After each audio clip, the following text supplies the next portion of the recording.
सुंदरबन जंगल में टूनी चिड़िया अपने पति सोनू के साथ रहती थी। वो दोनों पति पत्नी कोई भी काम नहीं किया करते थे, बस दूसरे पक्षियों के घर से खाना चोरी कर कर अपना पेट भरा करते और दिन भर बैठकर चोरी की तरकीबें बनाते। एक दिन टूनी सोनू से कहती है, अरे सोनू जी, आप यहाँ बैठे बैठे क्या कर रहे हो? चलो जल्दी चलो मेरे साथ। मैंने अभी अभी देखा है, मीठू तोते के घर मेहमान आए थे और साथ में एक पेटी सेब की लेकर भी आए थे। अरे वाह, उसके घर सेब आए हैं। सेब तो मुझे बहुत पसंद है। चलो फिर देरी किस बात की, अभी जाकर मीठू के घर से सेब लेकर आते हैं। वैसे भी सेब खाए हुए बहुत समय हो गया है। मेरा तो मन कर रहा है मैं सेब की पूरी पेटी खा जाऊं। अरे इसीलिए तो मैं तुम्हारे पास आई थी। चलो अब जल्दी से मीठू के घर। मैंने अभी उसे नदी की ओर जाते हुए देखा है।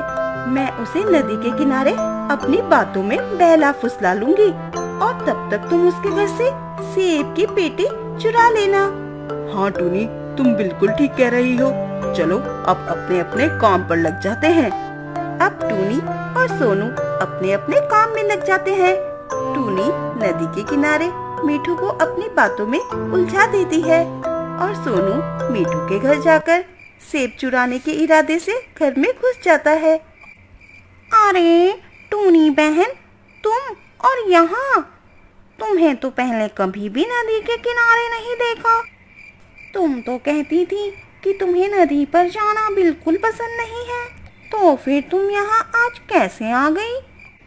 हाँ मीठू भाई, वो मेरी तबीयत थोड़ी खराब है ना, इसीलिए मैंने सोचा नदी के किनारे जाकर थोड़ी ताज़ी हवा खा लूं।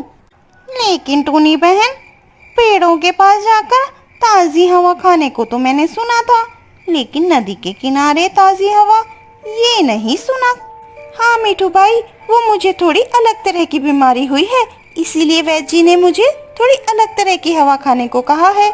चलो अब मैं चलती हूँ, बहुत समय हो गया है।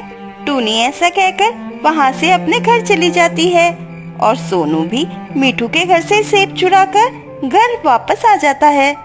अरे टूनी, आ गई तुम। आओ आओ, ये लो ताजे ताजे सेब खाओ और बताओ कैसे हैं। टूनी एक सेब खाती है। अरे वाह सोनू जी, ये सेब तो बहुत ताजे और बहुत ही मीठे हैं। लगता है ये कश्मीरी सेब हैं। तुमने बिल्कुल ठीक कहा है टूनी, ये कश्मीरी सेब ही तो है। टूनी और सोनू सारे सेब चट कर जाते हैं। अरे वाह, ये सेब खाकर तो मजा ही आ गया। अब बस ऐसे ही इस गर्मी में रोज रोज कुछ न कुछ फल खाने को मिल जाए तो मजा ही आ जाए। अरे टूनी, तुम बिल्कुल चिंता मत करो। इतनी गर्मी में सभी पक्षी कोई ना कोई फल तो अपने घर में जरूर रखेंगे।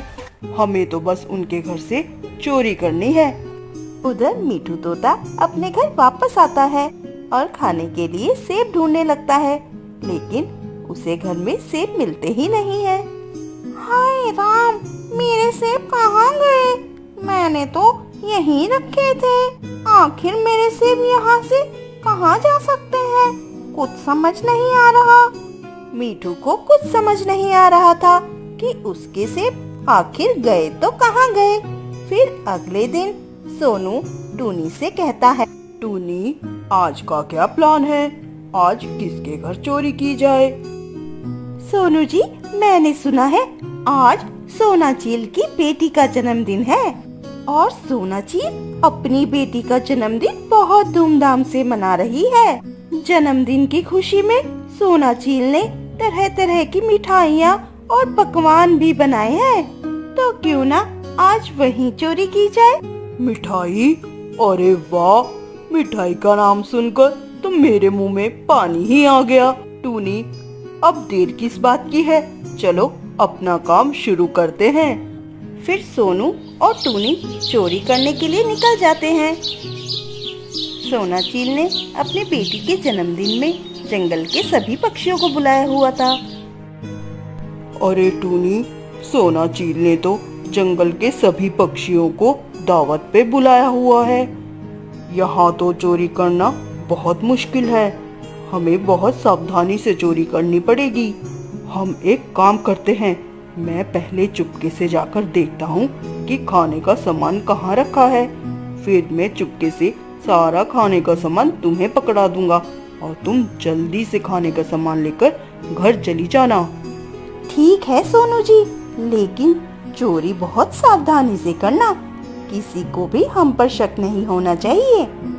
सोनू पहले ध्यान से देखता है कि घर में मिठाइयाँ कहाँ रखी हैं और उसके बाद जाकर चुपके से मिठाई के सारे डब्बे चुराकर टूनी को दे देता है और टूनी उन सभी मिठाई के डब्बों को सबकी नजरों से चुराकर अपने घर ले आती है और फिर वो दोनों मिठाई को बड़े चाव से खाते हैं।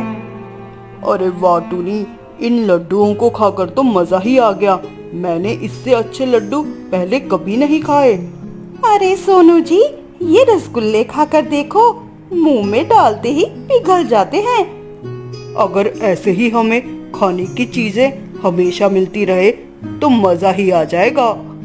सोनू और टूनी मिठाई खाकर बहुत खुश थे, पर वहीं जब सोनाचील को ये बात पता चली कि उसके घर से मिठाइयाँ चोरी हो गई है, वो गुस्से से लाल हो गई।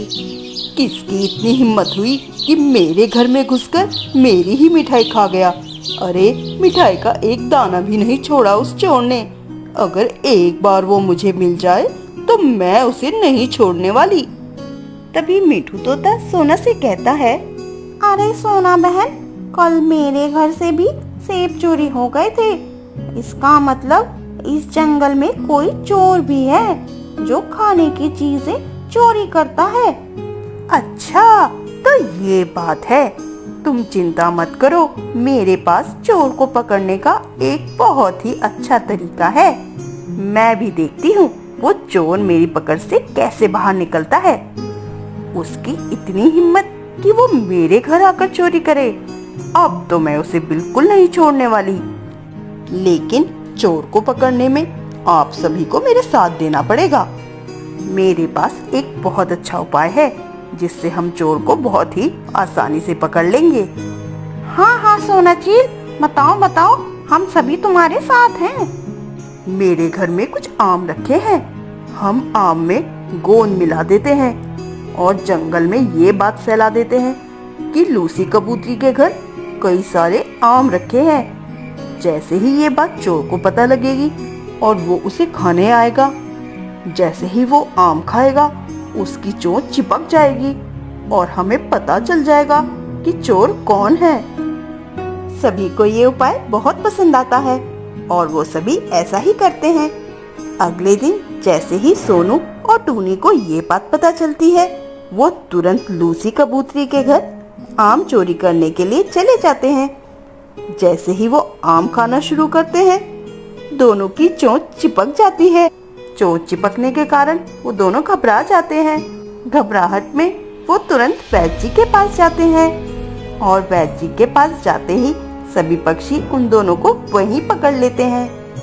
अच्छा, तो तुम दोनों हो वो चोर जो सभी पक्षियों के घर जाकर खाने की चोरी करते हो।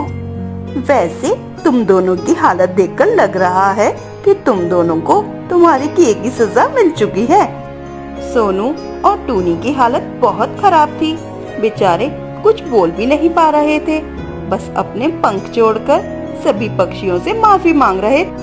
सभी पक्षी उनकी ऐसी हालत देखकर उन्हें माफ कर देते हैं और उन्हें उनके हालात पर छोड़ देते हैं। फिर सोनू और टूनी फिर कभी चोरी ना करने की कसम खाते हैं।